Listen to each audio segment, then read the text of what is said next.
¿Le molesta? Yo creo que no es ¿Sí? necesario. Lo bajamos. Creo que no. O poner un poco.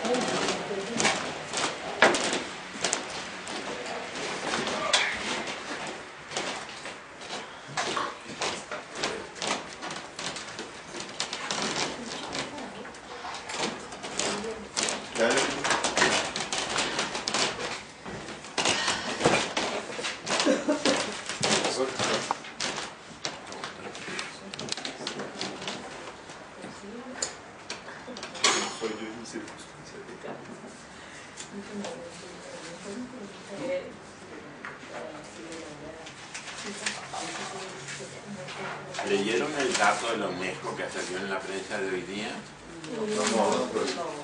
Miren, es un ranking de países según el hábito de lectura y cruza dos criterios. Uno es gusto por la lectura, otro país donde a la gente le gusta leer y países donde la gente no le gusta leer pero está obligado a leer. Es muy distinto. Mire cómo está el ranking. Primera escala, gusto por la lectura. Argentina en primer lugar con un 70%. Brasil con un 49%. Colombia con un 37%. Perú con un 28%. México con un 16%. Chile con un 7%.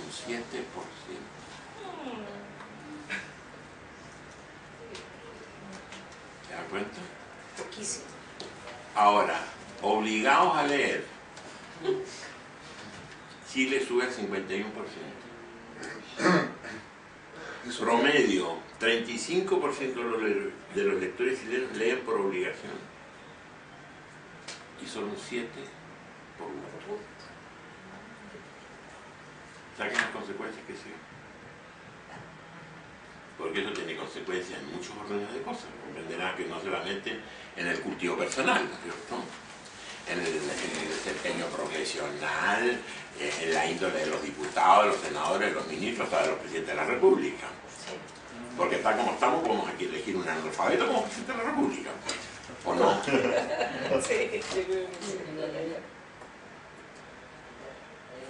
Le comentaba a Mario que hace poco tiempo acá en México hicieron ustedes saben que México tiene una campaña presidencial, ¿no? Una lucha electoral, comenzó ayer. Bueno, antes de ayer. Se resuelve el 1 de julio.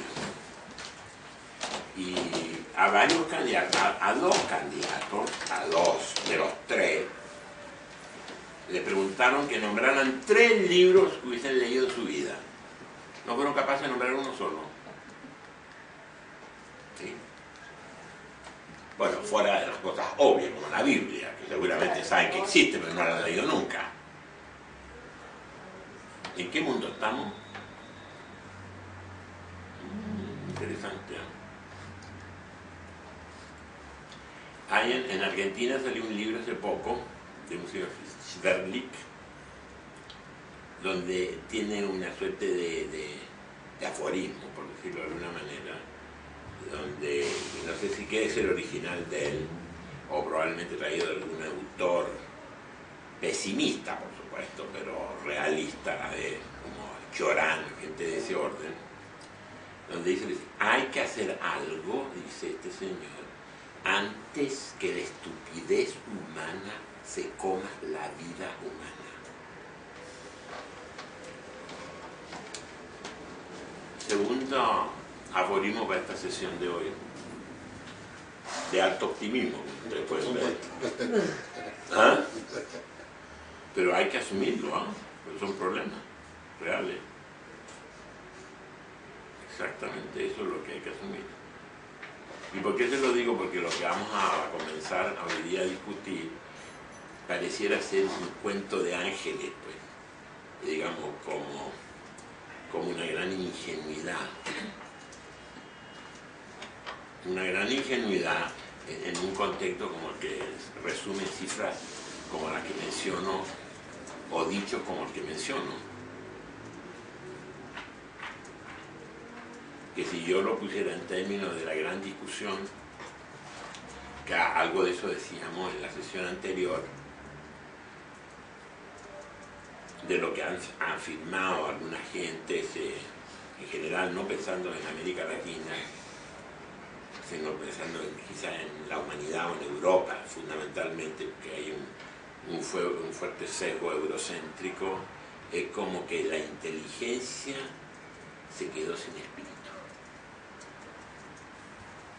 O sea, es innegable que hay una capacidad operativa, ¿no? Una capacidad operativa impresionante, tecnológica o instrumental, como quieran decirlo. Pero parece que nos quedamos sin espíritu. Y eso puede ser grave. Es decir, el hombre es capaz de hacer hazañas impresionantes como la puede hacer en la medicina en este momento. Tecnológicamente estamos en presencia de unos avances fabulosos en términos tecnológicos para hacer cosas inverosímiles en el cuerpo humano, como meter computadoras que sean capaces de soltar los pulmones, por ejemplo, para mencionarle algo que me consta en este momento, por una persona cercana a mí que está enferma. Sí, son capaces de hacer cosas impresionantes. O las hazañas de la NASA, por ejemplo, sí, la hazaña de la NASA, digamos que la hazaña de la ciencia moderna, digamos, centralizada allí, como lo que están haciendo en este momento con el robot que mandaron a Marte. No sé si han leído sobre el robot que mandaron a Marte.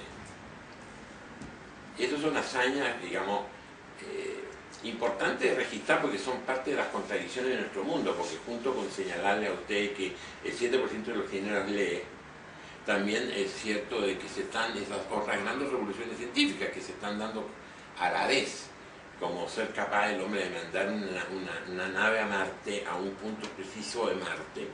Y leí una entrevista que le hacían al director de la operación de la nave, que decía: mire, para que ustedes me entiendan, lo que nosotros estamos haciendo es equivalente a lo siguiente: a que un señor que está jugando golf en California tire la pelota de golf en California para que caiga el hoyo que está en Escocia.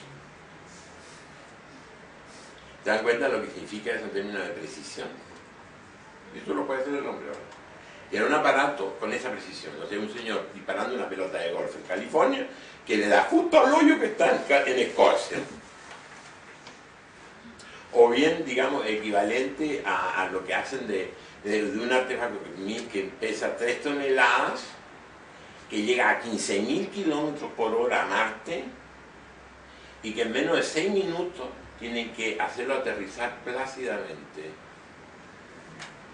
Es como detener 25 trenes eléctricos a toda velocidad, detenerlos en menos de 5 minutos, que lleguen plácidamente a la estación sin chocar con nada. Eso el hombre no puede hacer, pero a la vez está dejando de poder hacer otras cosas. Y creo que en un ámbito como el nuestro, en un ámbito, digamos, no digo escolar, pero un ámbito que tiene una fuerte carga en términos de la formación, esos otros temas que no se están abordando y que se están de alguna manera excluyendo y que se están expresando en problemas sociales de todo orden, como por ejemplo el daño ecológico y suma y sigue, digamos, es decir, es algo que debe preocuparnos porque es parte de la falta de armonía, y en ese sentido yo mencionaba que esa tremenda inteligencia operativa, tecnológica, que se ve en todos órdenes de cosas, como que no tiene a veces como que perder el sentido de lo que se estaba haciendo. Me explico, decir, como un doctor Fausto enloquecido. Un doctor Fausto enloquecido que puede transformarse, como de hecho está ocurriendo, en un Frankenstein. Donde ese Frankenstein evidentemente tiene connotaciones sociales, porque es un Frankenstein que beneficia a algunos Frankenstein. Pero para beneficiar a esos Frankenstein, que son sus congéneres, tienen que sacrificar a mucha gente. Entonces, ese es un punto que tiene que ver con nuestro cometido, toda vez que aquí estamos enfrentando el problema de la formación en el contexto de la multicultura. Imagínense todo el lío que ha habido en Chile, no sé cuánto tiempo hace que están discutiendo una ley sobre el problema de la no discriminación. Algo que casi lo ve en sentido común, ¿no es cierto? Me gustó objeto de un debate enorme que no sé si la irán a aprobar o no aprobar, lo que hoy día pasaba por el Senado. Pero esos temas son más agudos incluso en otros lugares, no crean que el privilegio de este. Son tremendos las obtusidades con que de pronto nos encontramos que no se pueden resolver, y junto a eso resolvemos problemas como el de Marte o el problema de la medicina o tantos otros, otras innovaciones impresionantes que ha habido en el campo de la biología, etcétera, o de la geología. ¿Sí? Fíjense, nosotros estamos enfrentados frente a un problema que, comparado con todas esas hazañas tecnológicas, aparentemente no es sencillo de resolver, como el problema de las diferencias culturales, el problema de la lectura del hombre en la sociedad, y sin embargo estamos muy atrasados en esa lectura, muy atrasados en esa lectura. Estamos a la altura del Homo erectus, quizás, en este momento, o el Homo habilis. Entonces, les digo esto porque hay que ponerse en el horizonte más amplio de la discusión, de otro modo no vemos nuestra realidad. ¿Me explico o no me explico lo que estoy señalando? Entonces, en ese espíritu yo ahora quisiera comentarles a ustedes el espíritu, bueno, no el espíritu, digamos, el espíritu encarnado, digamos, de alguna manera, de lo que se pretende discutir en este curso. De manera muy resumida, se les va a entregar un documentito muy breve para que lo lean. Si es que ya no se les entregaron, no sé, todavía no. Y con dos textos muy breves que lo lean también, que son breves porque son de 15 páginas cada uno, porque el ánimo, como se los decía a ustedes, no es recargarlos de bibliografía, creo que eso no tiene sentido. El sentido de leer viene después. Una vez que se terminen estas sesiones y estas discusiones, puede tener más sentido para ustedes leer, pero no ahora. Ahora le vamos a dar simplemente unos artículos escritos que tienen su singularidad, esos artículos. Uno de ellos es un artículo escrito por un señor solo en su casa, que solamente leyó para él pensando en sus alumnos. No hizo ninguna consulta técnica de ningún orden. Y puso en el papel lo que entendió de algunos textos. Y eso se lo pongo a ustedes como ejercicio. Porque así como el Señor lo pudo hacer, ustedes también lo van a hacer. Para la diferencia que él lo hizo sin ningún apremio y ustedes tampoco lo van a hacer. La única diferencia es que él, quizás sea el caso con ustedes, lo hizo pensando en sus alumnos, que eran en este caso de derecho. Él era un abogado muerto, y es chileno, en México, exiliado, que nunca se relacionó mayormente con mucho mundo, con mucha gente del mundo académico, en verdad, decía casi en una facultad de derecho, y de pronto me dice, mire, tengo este trabajo, no sé si le parezca a usted, y me lo pasó. Yo después se lo pasé aquí a alguna gente en Chile, entre ellos a Carvajal. Y es un esfuerzo de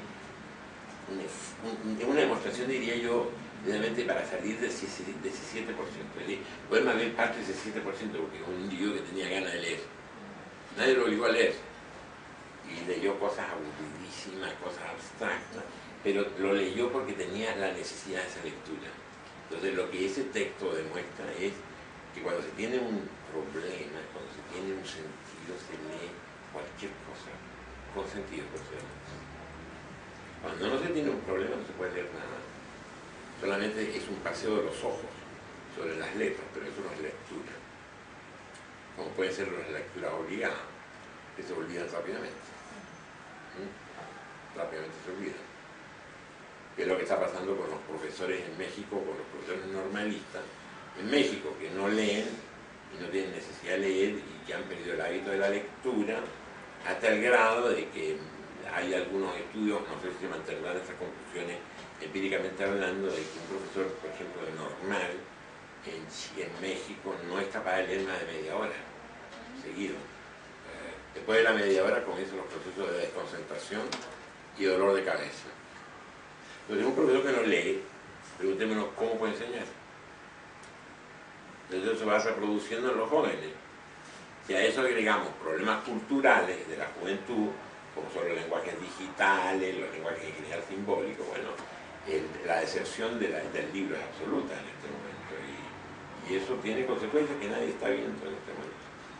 Nadie las está analizando con claridad, las consecuencias que tienen, no en términos de la instrucción, eso sería quizás lo menos importante, pero las consecuencias que tiene en la subjetividad más amplia de la persona.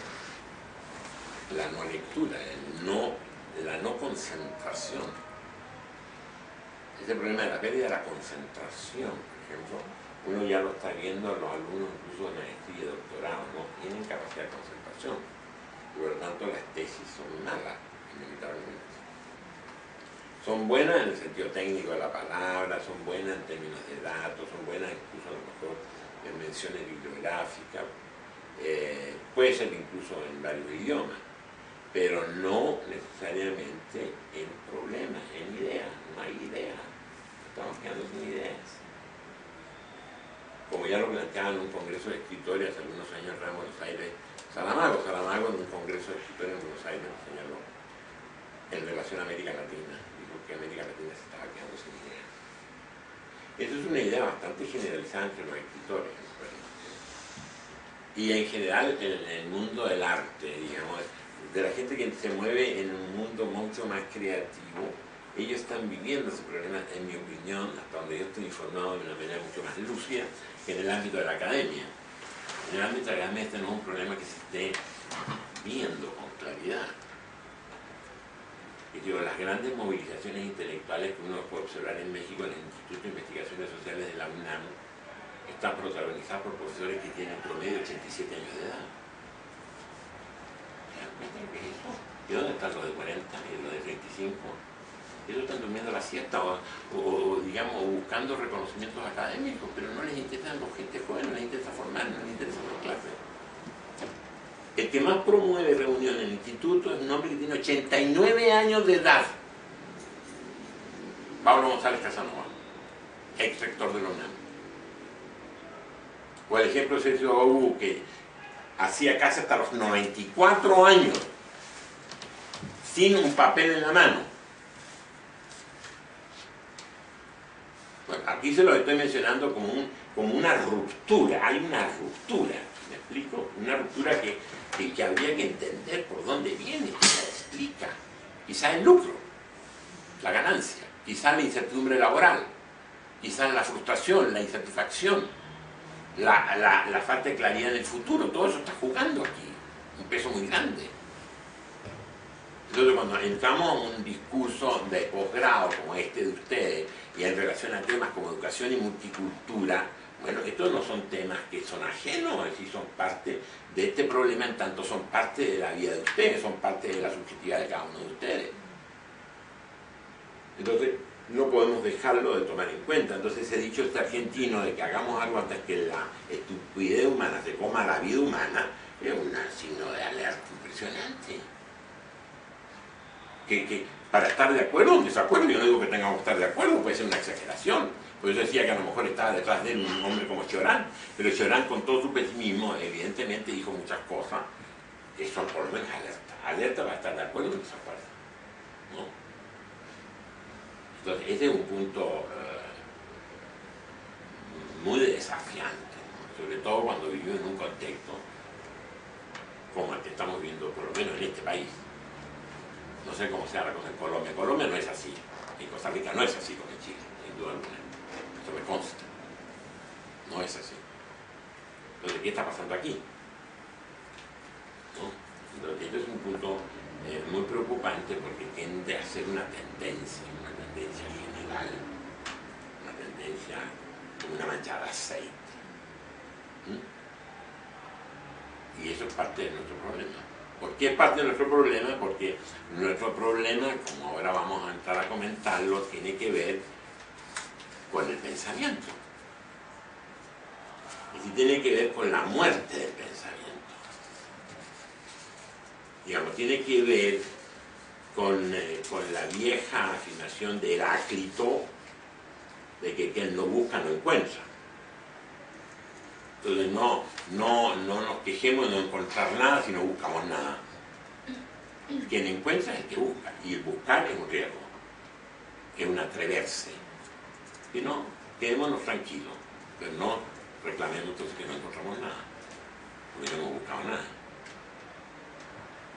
Hay una frase de Heráclito, fíjese, me remito a 2500 años atrás, para que no crean que estoy hablando de las contingencias de Chile de Piñera. No es tan importante Piñera como para eso, digamos, ¿no? Digamos, me remito a Heráclito, digamos, ¿no? Hay un aforismo de Heráclito, uno de sus fragmentos notables, que más o menos dice así. Dice, y una noche un hombre se atrevió a salir a la oscuridad para encender una luz para sí mismo. La clave está ahí, en ese punto. Atreverse a salir y encender una luz, no para iluminar el universo, sino para iluminarse mismo. En este sentido, creo que es razonable la interpretación que hace Gadamer de Heráclito, un término de considerarlo que más que un gran filósofo del cosmos, al estilo de Parménides o de los grandes presocráticos, fue un gran psicólogo. Yo creo que en verdad Heráclito fue como el primer psicólogo en el occidente, digamos, un gran psicólogo, como Buda fue antes que nada un gran psicólogo, digamos. Es decir, eso yo creo que está muy claro para todos, ¿no? El budismo es una gran psicología que captó la complejidad del ser humano.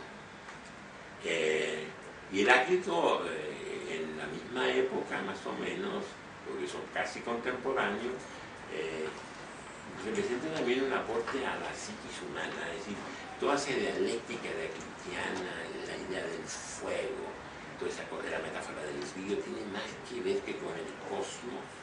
En la interpretación de Gadamer tiene que ver con el movimiento de la persona, tiene que ver con el movimiento de la psique o con el movimiento de la subjetividad, por decirlo de otra manera, anticipándose mucho a la gran psicología del siglo XIX y XX.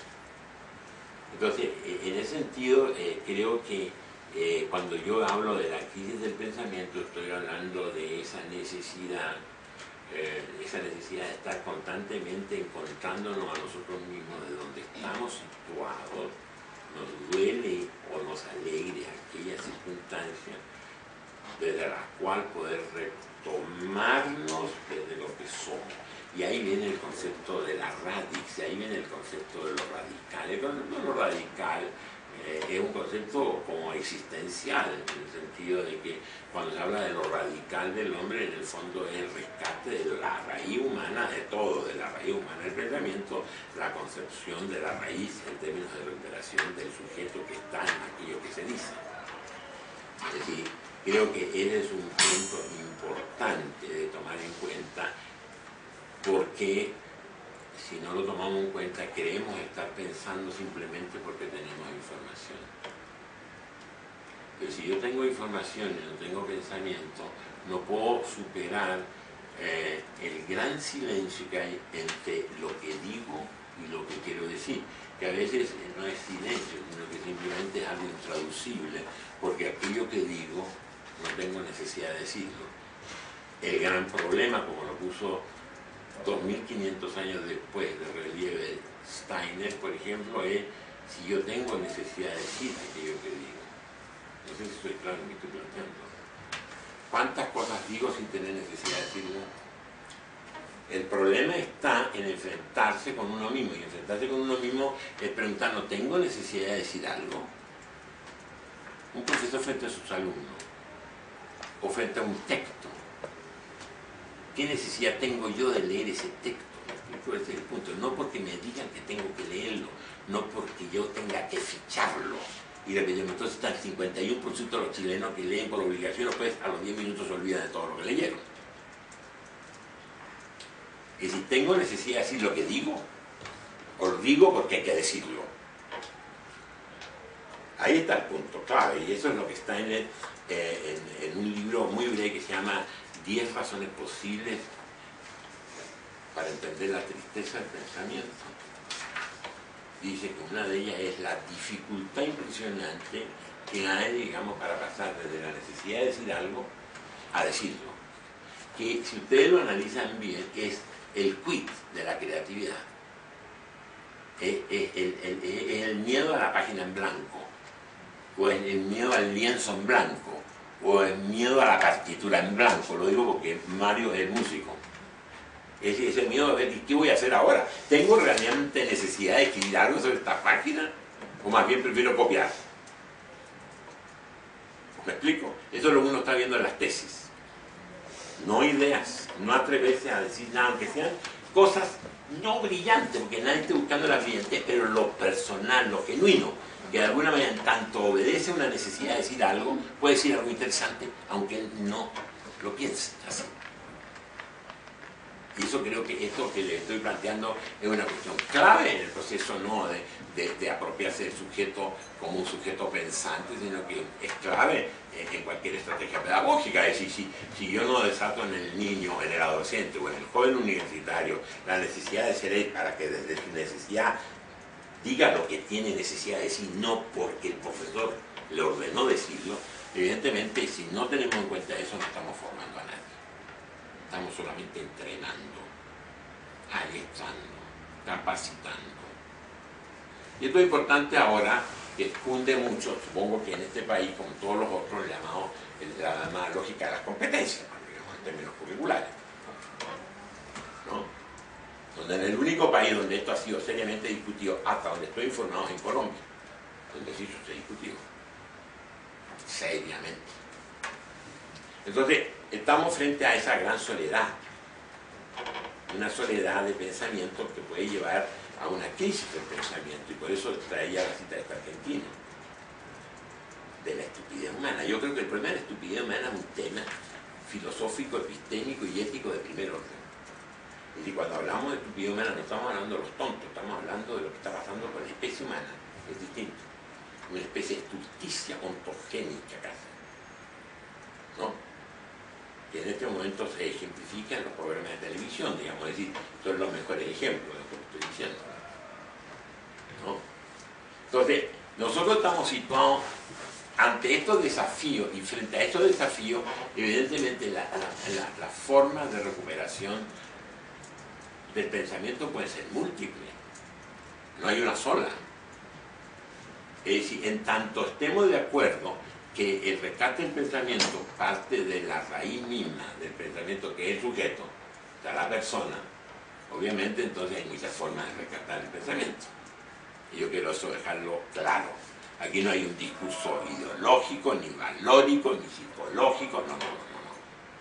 Aquí lo único que se está planteando es la necesidad de ser libre, la necesidad de ser pensante, no está en venta, por decirlo así, esto es ser libre, esto es pensar, esto es ser lúcido. No, eso es un problema de cada quien. Lo que aquí nosotros estamos planteando es una cuestión mucho más primaria.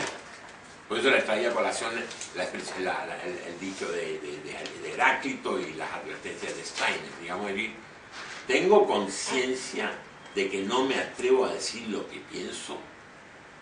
Tengo claridad de que tengo necesidad de decir algo. Steiner. O bien ese atreverse a salir a la noche para encender una luz para sí mismo, digamos, de 2500 años atrás. Esas son dos preguntas que no son, aquí yo no se las planteo a usted en un plano existencialista. Tiene que ver con la existencia, pero no está planteado en términos existencialistas, está planteado más bien en términos epistémicos, vale decir, tampoco epistemológicos, ¿no? Sino epistémicos, es decir, como forma de verme. ¿De qué? De ver mi pensamiento, es decir, cómo ustedes están viendo a sí mismos su propio pensamiento. ¿Cómo lo están viendo? ¿Cómo lo están viendo supone atreverse a verlo? Entonces la pregunta subsecuente es, ¿se atreven a verlo o lo evaden? Lo dan en el libro, lo dan en el título, lo dan en mil cosas. Hay muchas maneras de evadir eso, este gran vacío. Yo creo que hay que enfrentarlo. Porque no es un problema personal, por eso que lo estamos discutiendo con calma, porque es un problema social, es un problema de condicionamiento social, es decir, la sociedad lo está impidiendo. Hay cierta forma de organización de la sociedad que lo está impidiendo. Entonces, en ese sentido, cuando yo les pregunto, ¿tienen ustedes necesidad de pensar? ¿Se ven a sí mismos pensando? ¿Cómo ven su propio pensamiento? No son problemas personales, no lo pueden tomar como interpelaciones personales, eso sería absurdo, ¿no? Aquí no estamos en terapia, No, no es terapia, que saca felices y contentos de aquí. Simplemente es una manera de entendernos a nosotros mismos en la sociedad en que vivimos. Es una manera de entender la sociedad que nos está condicionando, más allá de lo que creemos. Y aquí no hacemos sino recuperar una vieja advertencia que viene del siglo XIX, varias advertencias del siglo XIX que ya rescataban el papel de la persona en el acto de pensamiento, como Fichte, que después lo retoma Fromm, en un libro de un siglo y medio después, o algo así, sí, casi un siglo y medio después, en El miedo a la libertad, por ejemplo, donde la premisa fundamental está que el discurso es el hombre. Es decir, no hay un discurso sin un sujeto. Si hay un discurso sin sujeto, entonces no hay discurso simplemente. Me explico lo que estoy señalando.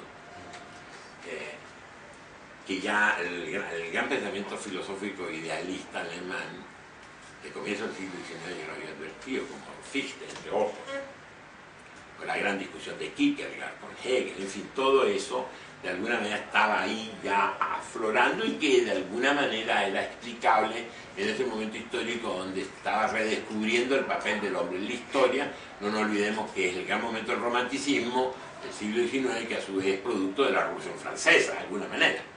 Es decir, el romanticismo viene a ser como el gran heredero, de alguna manera, de la Ilustración, pero afincando al hombre en la plenitud de su facultad y no solamente de las facultades racionales. Que de alguna manera ya se veía venir en el siglo XVIII, incluso antes de la propia Revolución Francesa, y uno de sus exponentes más elocuentes, como ustedes sabrán, fue Voltaire, digamos. Es decir, Voltaire, como lo califica André Maurois, digamos, el gran periodista del siglo XVIII. Entonces, me parece una expresión muy interesante, porque en verdad habló de todo, en todos los tonos, y por eso nunca estuvo tranquilo, porque todos los reyes lo perseguían, digamos, de alguna manera, ¿no? Tenía que vivir entre fronteras el hombre, porque según fuera el gobierno, se iba para un lado o se iba para el otro, digamos, ¿no? Entonces decidió vivir en la frontera entre Francia y Suiza, por si lo perseguían los franceses o los alemanes o lo que fuera, cambiaba de casa y cruzaba un puente, digamos. Cuando dijo cosas como lo siguiente: si yo no tuviera ambiciones, si yo no tuviera deseos, si yo no fuera capaz de mezquindades, pero a ver, si no fuera capaz de grandes actos generosos, no sería capaz de pensar en el futuro. Es decir, ahí hay una reivindicación del sujeto concreto, de alguna manera. No es el héroe, no es el sujeto apolíneo, no es el sujeto solamente racional el que piensa la realidad social del presente o la realidad del futuro. Es todo el hombre con sus grandezas y sus mezquindades. Eso somos todos nosotros. Y eso después se perdió un poco. Y es algo quizás que habría que recuperar, sobre todo cuando los desafíos son tan monumentales como los que nos planteó, como los que nos plantea el siglo XX al XXI. Entonces, en ese sentido, creo que en este momento estamos ante esa necesidad de recuperar a este sujeto con todas esas ambigüedades, con todos sus actos heroicos y también mezquinos, con sus grandes utopías y también con sus egoísmos, en fin, cuando tenemos que enfrentar el gran desafío que nos dejó planteado el siglo XX, que lo estamos recién viviendo en estos primeros años del siglo XXI, que es algo que se puede resumir de una manera muy clara. La realidad de la sociedad humana la construyen los hombres. Esa es una lección que nos dejó el siglo pasado. De manera cruel y a veces no clara. Porque hay gente que vivió la experiencia y todavía no se da cuenta de esa experiencia. La gran enseñanza del siglo XX fue esa, que fue la enseñanza entre epistémica y política. Es decir, el siglo XX, el siglo más corto, según Hobsbawm, pues comienza en 1914 y termina en 1989. Las razones creo que están claras. 1914 en la Primera Guerra Mundial, 1989 con el derrumbe del bloque soviético. El derrumbe simbolizado en el muro de Berlín, que fue en noviembre de 1989. ¿Por qué menciono esto? Porque este hecho político, ideológico, no fue solo un hecho político ideológico, también lo fue. Y es como se ha tratado como de sesgar, de alguna manera, de interpretar mañosamente.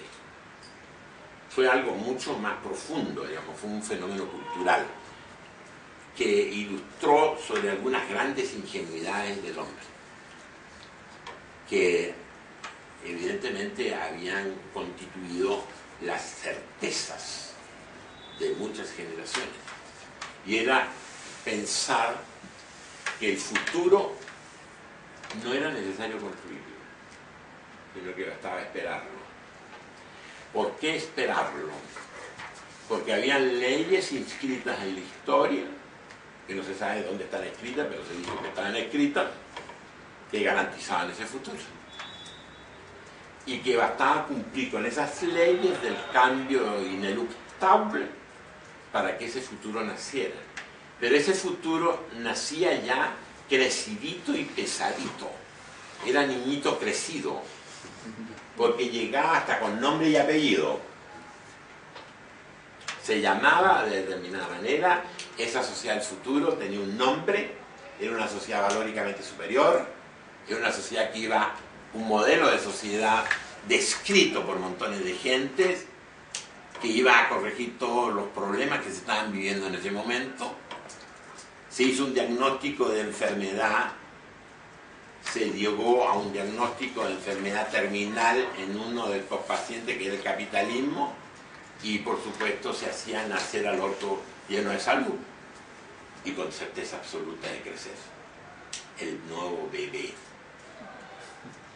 Y eso no resultó así, porque ni el uno estaba terminal, enfermo como quien dice terminal, ni el bebé estaba asegurado que naciera. ¿Por qué? Porque evidentemente eso que se sostenía que había inscrito, más que escrito, inscrito en una especie de ADN de la historia, no había tal ley histórica del progreso humano. Es decir, las generaciones del siglo XX, tanto las revolucionarias como las conservadoras, todas vivieron, en el caso de mi generación, vivió en esa impronta, pues la impronta del cambio, pero no del cambio cualquiera, no era un cambio cualquiera, era un cambio siempre con una carga valórica muy precisa, era un cambio para mejor, un cambio hacia lo mejor. Una sociedad más libertaria, una sociedad más igualitaria, una sociedad más participacionista, en fin, etcétera, etcétera, y se crearon en el número de teorías económicas, políticas y culturales en esa dirección, y nos llenamos de anticipos de ese futuro con las llamadas teorías de las transiciones múltiples que inundaron y dominaron todo el pensamiento social de la época, tanto en Europa como en América Latina, y era lo que se enseñaba en las universidades.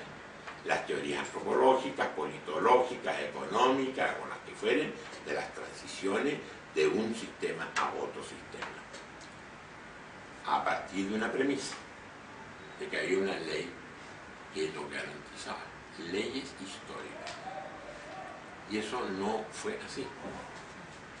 La experiencia del siglo XX demostró que si habían esas leyes, probablemente eran mucho más complejas de lo que se pensaba, y entonces se comenzó a reparar en la vieja advertencia de la historiografía. De cierta historiografía, uno de cuyos autores yo creo que les mencioné en la sesión anterior, que fue Brodel, cuando en la Escuela de los Anales, que habían hecho las grandes reconstrucciones de procesos legaliformes en la historia de la humanidad, advirtió, y eso dio lugar a una serie de tendencias historiográficas, incluso ni siquiera filosóficas, advirtió de que así como un país, esa es su afirmación, que es una afirmación muy seca, pero a la vez muy lapidaria, que no ha sido suficientemente retomada por las ciencias sociales, que fue su destinatario. Y así como decía él, un país puede tener mucho pasado, también tiene mucho futuro. Esa fue una afirmación que no vino de la teología, ni de la filosofía de la historia, esto vino de la historiografía. El nombre como Brodel, en la Escuela de los Anales, quizá una de las aportaciones historiográficas más importantes del siglo pasado.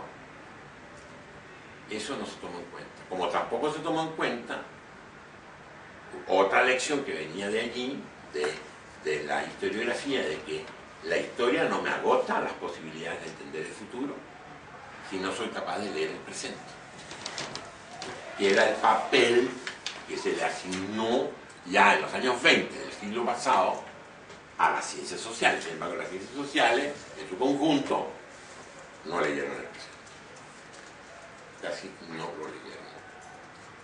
No obstante que eso había sido señalado de manera muy clara en los años 20 del pasado, del siglo de 1920 1930. Entonces nos quedamos de pronto con una especie de sorpresa en la historia. La historia ya no era una suerte de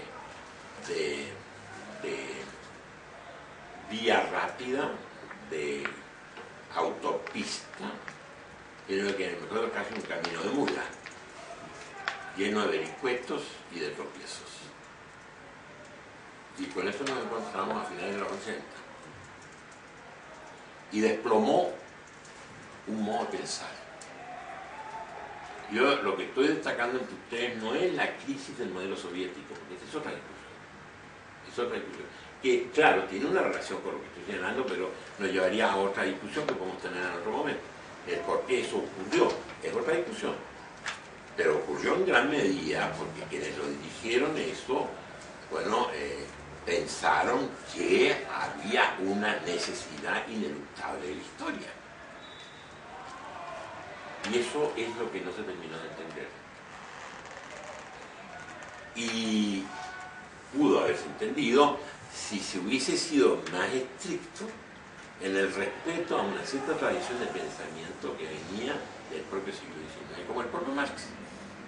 Marx, en cuyo nombre se hicieron todas estas atrocidades, de alguna manera fueron atrocidades, porque no fueron el equivalente como en el caso de un laboratorio o en el caso de una investigación social que llevaran a investigaciones que culminaran en una hipótesis nula. Aquí no había hipótesis nula, aquí había errores políticos que costó la vida a mucha gente, no de uno, sino de miles, por no decir de millones. Marx nunca aseguró eso.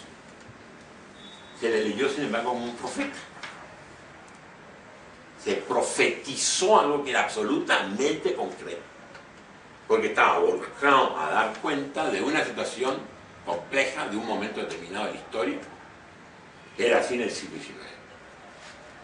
Con un agregado todavía, que no se tomó por ninguno de los llamados a sí mismos seguidores de esa línea de pensamiento. Lo pongo como un ejemplo de un error de pensamiento, de que había una afirmación ahí importante en el plano de la forma de pensamiento que no se tomó después en cuenta, precisamente porque se sacrificó a lo que yo estoy llamando la ineluctabilidad del futuro, que fue la afirmación que estaba en un escrito breve de Marx, llamada la tesis de Feuerbach, donde en una de ellas, creo en la tercera tesis de Feuerbach, hace una afirmación importante, dice que, no la voy a citar textualmente, pero la idea es esa, así como el hombre está determinado por sus circunstancias, construye sus circunstancias.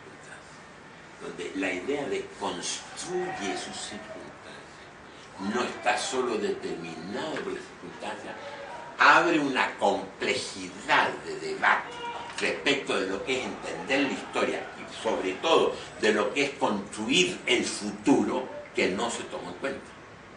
Porque lo que se estaba incorporando en esa afirmación, que no se hizo en esos términos, más se hizo después por algunos analistas, fue incorporar al debate, y damos un salto a un nivel de lo muy concreto, que me estoy situando a un plano más abstracto, pero que tiene que ver con el tiempo, que nosotros tenemos que discutir acá. Incorporó una relación binaria enormemente central en la discusión sobre la historia, como lo es también incluso para los fenómenos naturales, que es la relación que hay entre aquello que está determinado que es por lo tanto posible de someterse a lógicas explicativas en el plano del paradigma de la justificación, causa, efecto, etc., es lo determinado, que es lo característico del pensamiento científico desde el siglo XVI en adelante, con Bacon, etc. Pero la otra parte del problema es importante, que la realidad no es solamente aquello que determinan las causas X, que producen efectos X, sino que la realidad está profundamente indeterminada, donde lo indeterminado no es un problema lógico epistémico, no es un problema de paradigma que se salga de los cánones de la explicación causal científica que lleva a la previsibilidad, sino que lo indeterminado tiene una fuertísima relación con un hecho que en ese momento no se le había dado importancia, de que esa realidad social en sus posibilidades de futuro es una construcción de los hombres. Y eso es fuertemente indeterminado. En tanto el comportamiento de los hombres no está totalmente determinado y quizás no sea determinable del todo. Este es un punto central que durante mucho tiempo fue discutido, pero nunca se le dio el rango que tiene en términos del acto de pensar la realidad histórica. Que en tanto la realidad es una construcción de los hombres, después tenemos que pensar en qué consiste o cómo vamos a reducir el concepto de hombre. No está totalmente determinado. Hay una afirmación de un célebre epistemólogo checo que hizo toda su elaboración en relación a la física, como Lakatos. Lakatos tiene una afirmación que a mí me gusta citarlo en relación a este problema, porque sin pensar en la historia, que probablemente el espacio donde yo me estoy ubicando ahora con ustedes, hizo un señalamiento muy interesante. La pregunta que se formuló fue la siguiente: ¿cómo se explica que el genio humano, dice él, haya podido progresar? Esa es la pregunta de Lacan.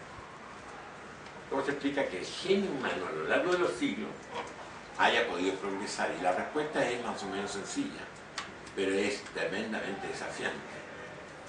La respuesta está en los siguientes términos. Dice él: el genio humano ha podido progresar porque se ha atrevido a pensar en contra del genio humano. O sea, para decirlo en castizo, porque el hombre ha sido capaz de pensar en contra de lo verdadero, en contra de lo que definía como verdadero, en contra de lo que definía como certeza, en contra de lo que le daba seguridades, en contra incluso del sentido común. Todo eso es pensar en contra del genio humano.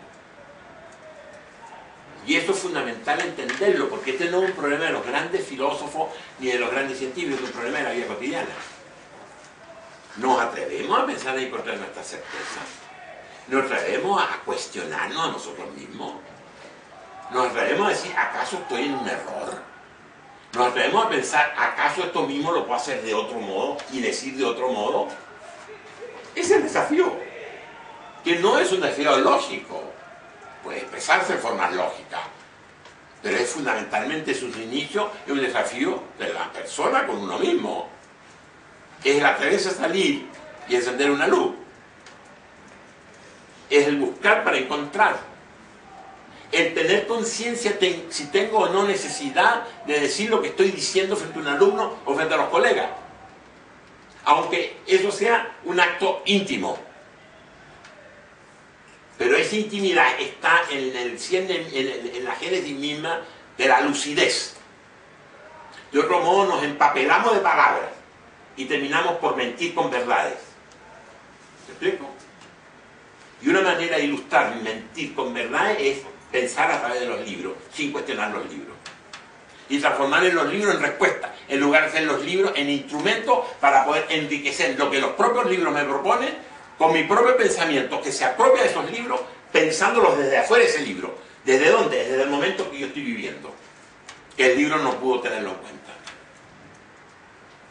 Bueno, eso es pensar en contra el genio humano. ¿Nos atrevemos a pensar contra la certeza de la economía de hoy? Ah, no, porque eso son verdades como teológicas. Leer una tabla estadística es como leer el Santísimo Sacramento. ¿Quién se puede negar a decir esta tabla es mentirosa y qué me significa el 0.9% de crecimiento? ¿Qué significa para mí eso? Y todos los días en el Mercurio y en la Tercera lo único que llaman las 3/4 partes del diario lleno de cifras que hablan como del futuro ya conquistado, como de la tierra prometida. ¿Para quién está prometida esa tierra? Preguntémonos. Para algunos. Pero esos algunos se transforman en todos. En la medida que esos todos se sometan a lo que un señor llamó la servidumbre voluntaria, que ustedes tienen que conocer. Un texto lúcido que hay que leer. Sobre todo porque quien lo escribió era un hombre joven y por la época en que lo escribió, que fue en el siglo XVI.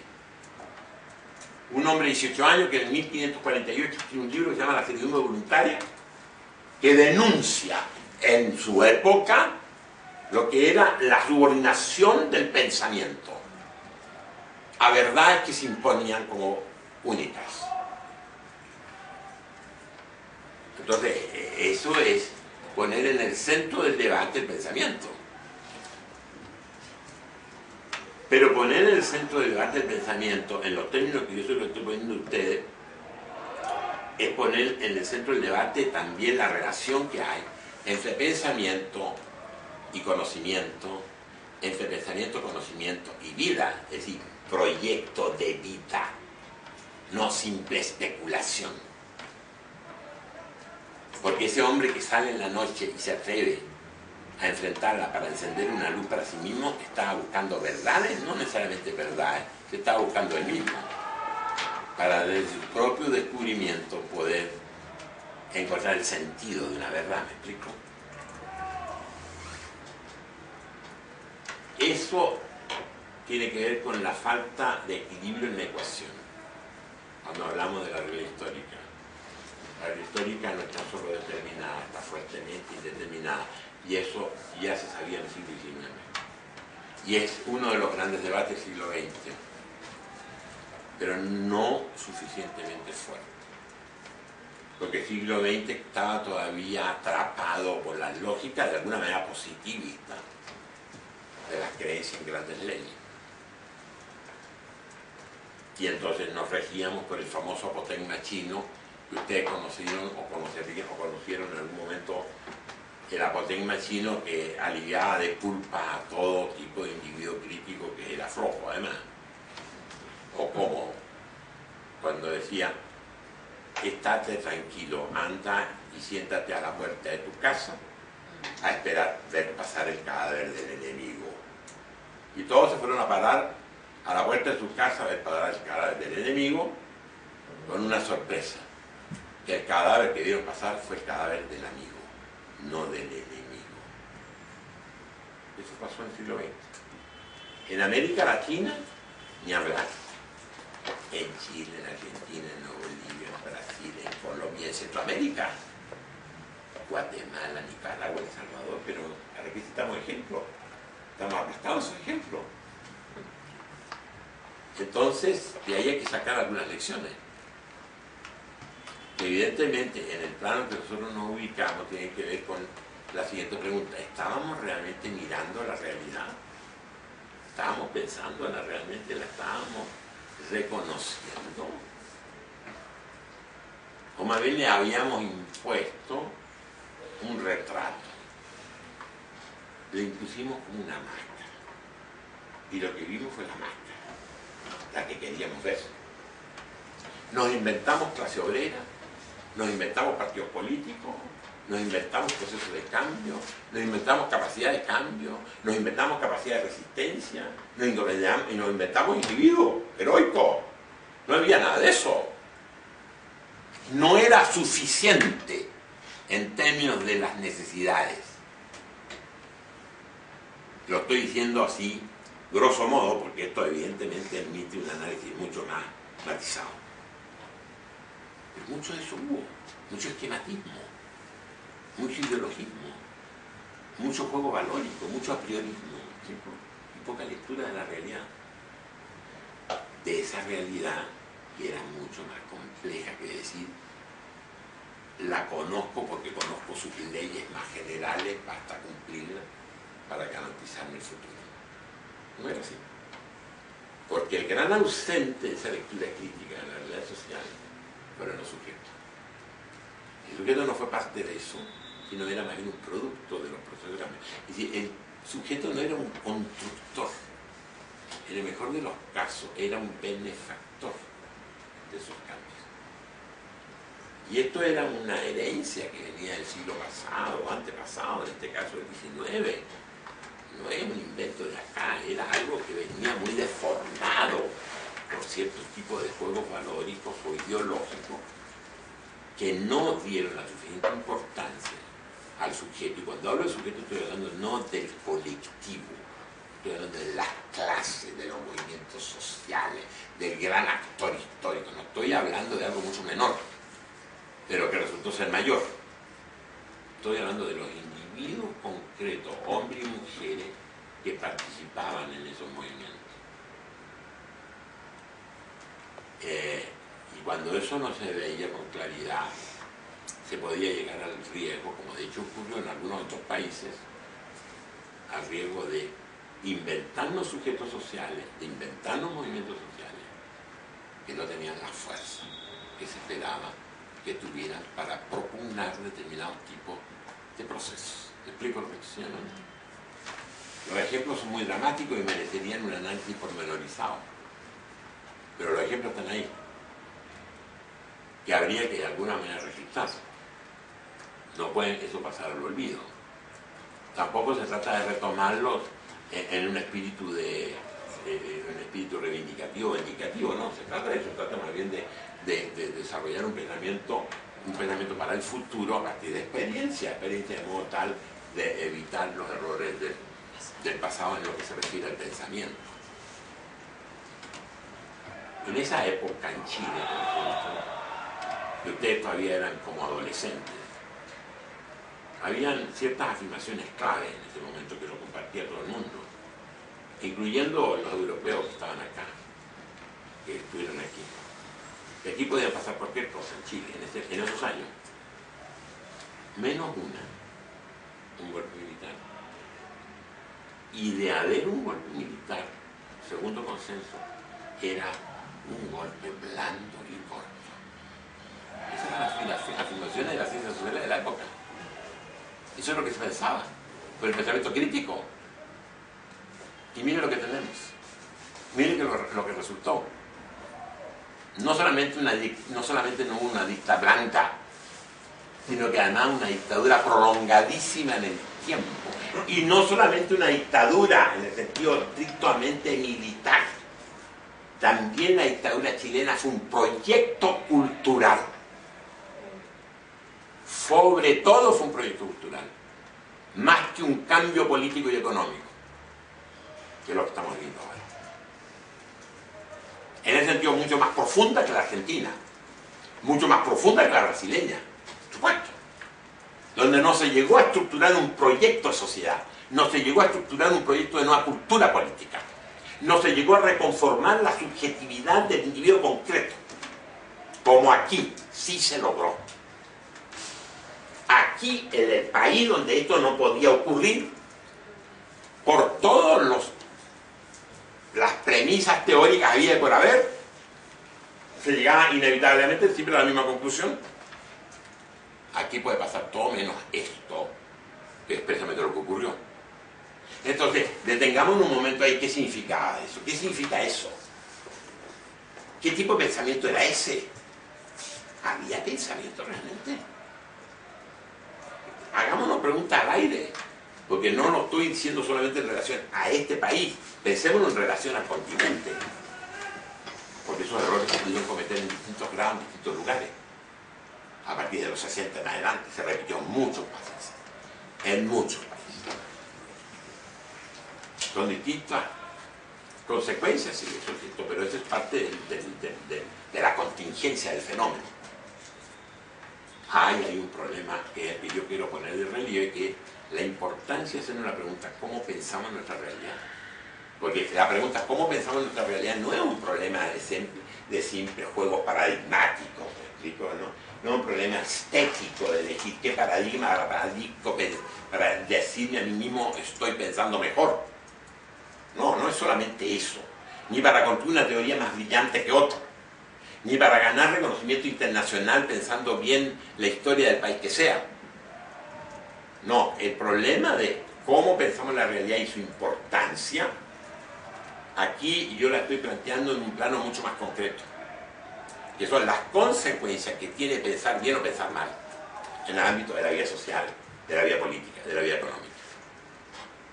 En tanto ese pensar bien o pensar mal puede construir buenas o malas teorías que a su vez han servido de base para decisiones de diversos tipos, para opciones de diferentes tipos, para reconocer opciones o no reconocer opciones, para construir de un modo o no construir de un modo. ¿Me explico lo que estoy hablando? Estoy hablando de eso. Estoy hablando de la capacidad de acción que se contiene en el mismo acto de pensar. Pensemos o retomemos esto en un plano mucho más concreto. La importancia que este debate tiene, por ejemplo, olvidémonos ahora de los grandes proyectos económicos y políticos, pensemos en una cosa mucho más clara. El efecto que esta discusión tiene en la relación profesor-alumno en un aula, por ejemplo.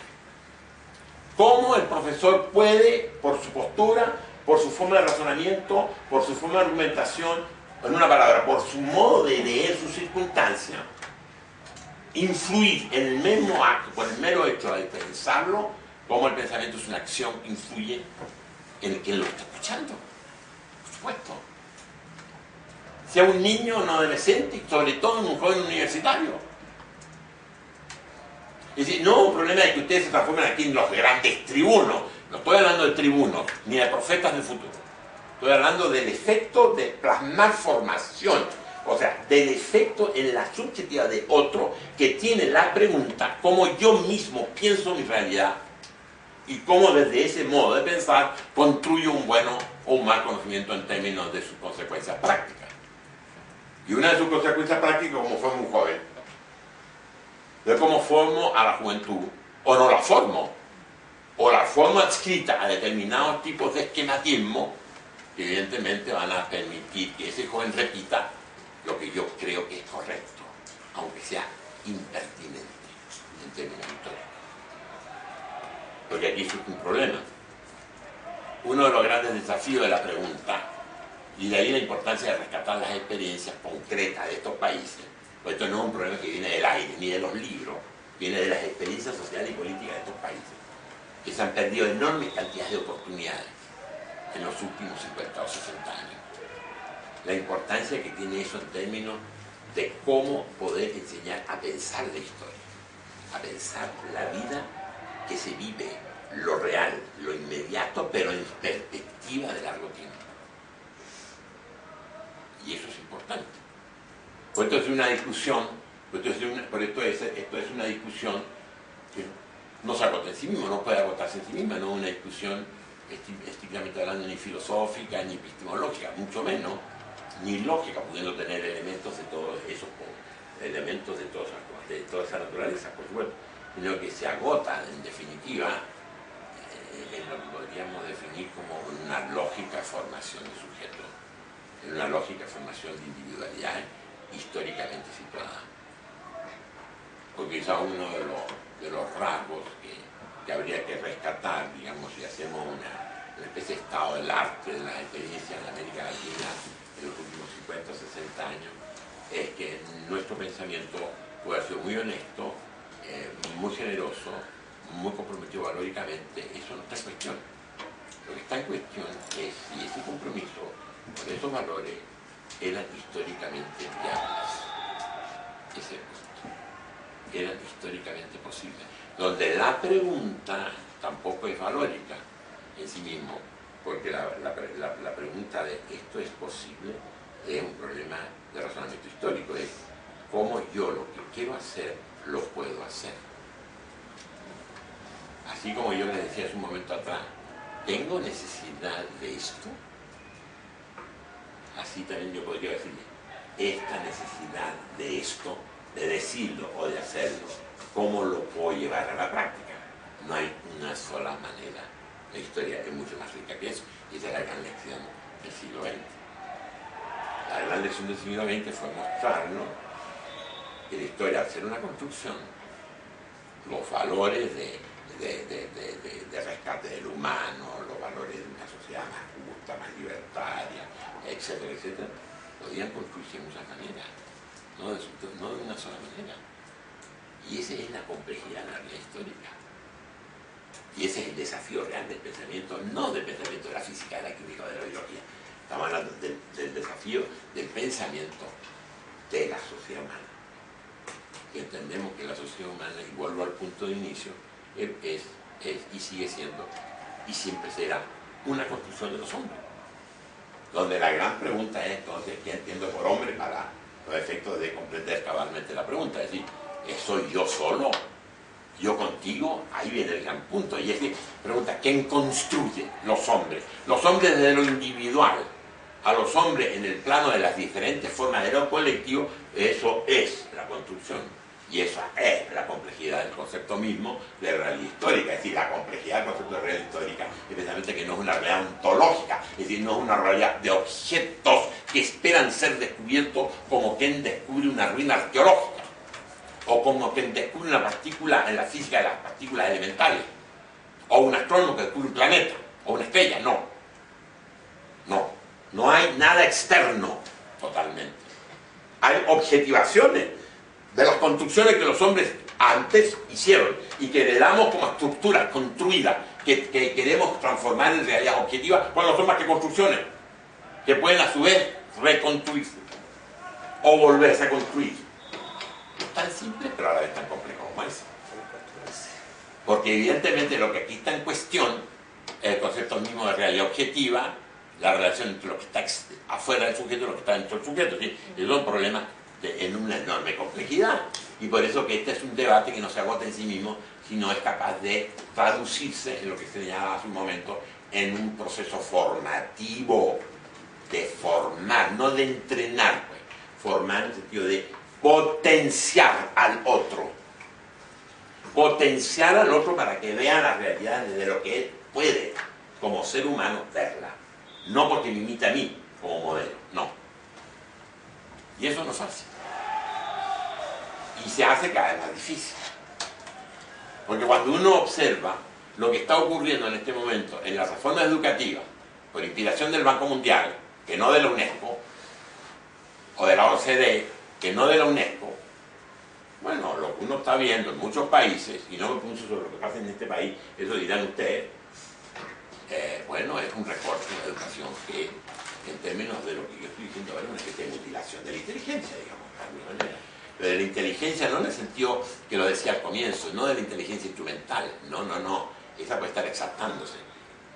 No es en ese sentido de la inteligencia operativa, instrumental, tecnológica, sino la inteligencia como esa capacidad de asombro, la inteligencia como esa capacidad de asumirme, por eso la cita de Steiner y la cita de Heráclito. No simplemente como el Homus Faber, no, eso sí, lo tenemos glorificado, sino realmente como el Homo sapiens. Pero donde los sapiens del hombre no se agotan en lo tecnológico, en lo instrumental, sino esa capacidad de asombro, la capacidad de pregunta, la capacidad de atreverse a recorrer caminos no aceptados incluso. Por eso lo que está diciendo a partir del acto, atreverme a ir por otro camino, atreverme a negar las verdades que se me imponen, atreverme a decir que esto no es cierto, que puede ser mentira, a ser capaz de ir más allá de las seguridades que me ofrecen como gran garantía de porvenir personal en la sociedad, pero que a su vez significa encarcelar el pensamiento. O sea, ese es un juego de ideas que tiene que ver en definitiva con la autonomía o no autonomía del sujeto. ¿Somos realmente autónomos para decidir somos necesariamente autónomos para preguntar, somos necesariamente autónomos para diseñar una investigación y para plantearme un problema en un curso. Esas son las preguntas que están aquí presentes. No son metafísicas, son absolutamente concretas. Por eso que esto es un punto que en algún momento se toca, querámoslo o no, con problemas no solamente de las capacidades individuales, ese quizás el menor de los problemas. Todos tienen capacidad para hacerlo. El problema es tener la voluntad, el atreverse. Y aquí la historia también nos enseña. Nos enseña cosas que de repente hemos olvidado. Mondolfo, por ejemplo, el pensador italiano que arranca en Mussolini, que se refugia en la Argentina, que escribe gran parte de su obra en la Argentina, en un texto sobre el pensamiento preclásico, el pensamiento presocrático, era un especialista en el pensamiento presocrático, de los grandes epistemólogos de Parménides en adelante, Heráclito, etc. Hace un señalamiento muy interesante de recuperar en el contexto nuestro de hoy. Así como estaba yo recuperando ese aforismo de Heráclito. Él dice, las grandes revoluciones epistémicas en la historia, pero sobre todo en ese momento de la historia, en lo que va el periodo presocrático, fueron todas revoluciones volitivas. Es una afirmación sensacional, porque en el fondo es decir, hubo revoluciones epistémicas en la medida que hubo hombres capaces, no solamente intelectualmente, sino también capaces de atreverse, por decirlo así. Capaces de atreverse, es decir, como muchos siglos después, Giordano Bruno lo mencionaba, y saben ustedes perfectamente lo que, por pensar autónomamente, le pasó a Giordano Bruno. Pensar, decía él, desde los heroicos furores. Es una expresión de él, textual, heroicos furores. Preguntémonos, ¿desde qué necesidad pensamos hoy? ¿Desde qué disconformidad pensamos hoy? ¿Desde qué disgusto pensamos hoy? Preguntémonos, ¿está eso presente en nuestro quehacer? ¿O pensamos porque el señor A nos dijo A y yo repito A como hipótesis? ¿O porque el profesor me dijo algo que aparece como una suerte de vademecum epistérico y me ciño a eso? ¿Pero dónde está la voluntad? Pero cuando hablo de voluntad estoy hablando de todo el sujeto. Estoy hablando del valor de atreverse a pensar. Del atreverse. Sin atrevimiento no hay pensamiento. Por eso los heroicos furores de Giordano Bruno. Por eso las advertencias, ya en el siglo XX, de Edmund Husserl, cuando arrancándose de los nazis, refugiados en Holanda, y se los mencioné a ustedes, creo, al grupo de ustedes que estaban en la sesión pasada, advertía de un riesgo que nosotros podríamos recuperar totalmente en este momento, pero no restringido a la ciencia física, como fue el caso de Husserl, sino aplicable a las ciencias humanas de América Latina, para no extrapolar. Cuidarnos de que la ciencia no termine por transformarse en pura tecnología intelectual, sin pensamiento. Decir sin pensamiento, es decir, sin sujetos. Y eso es importante. Porque si nosotros revisamos las grandes elucubraciones que se han dado en los últimos 50 años sobre el constructo científico, sobre la ciencia incluso natural,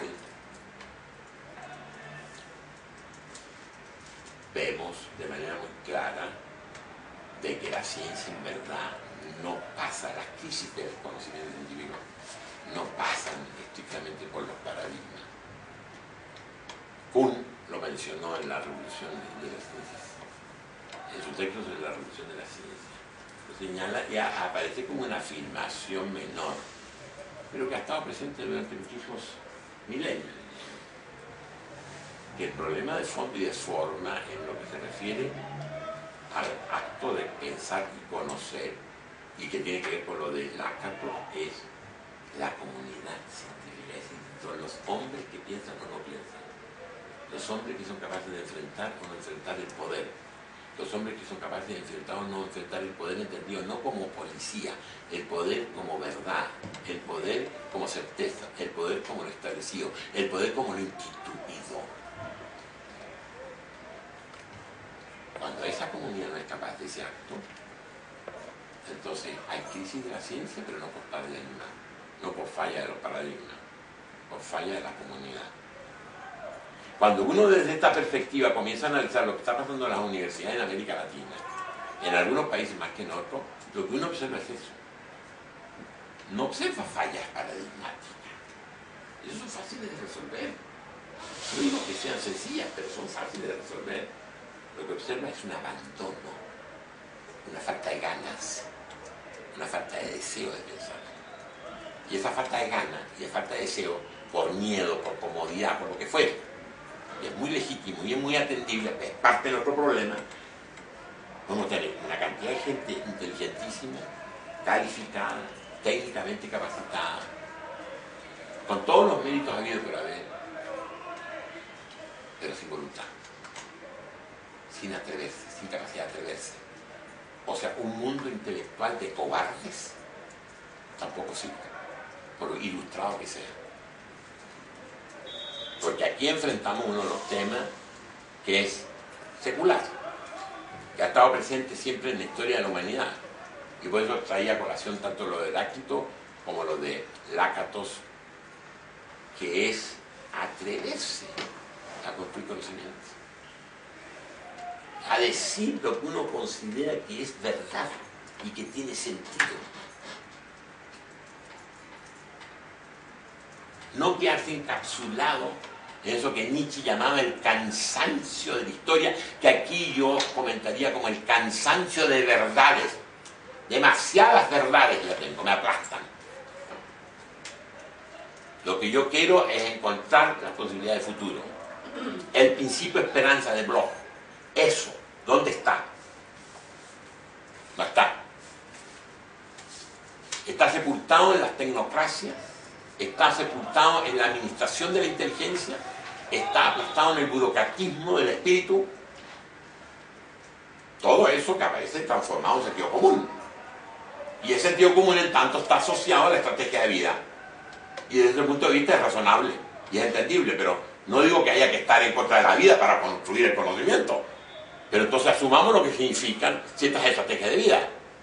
Y de ahí la idea de la servidumbre. No un problema de los politólogos, más bien un problema de la cultura actual.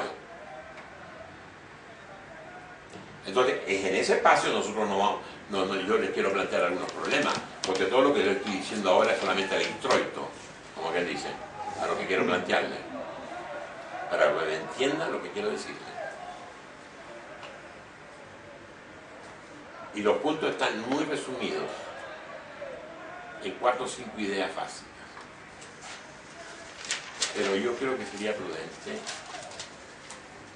que se dieran un descansito. Pienso que sí. Interrumpamos para un café, ¿no?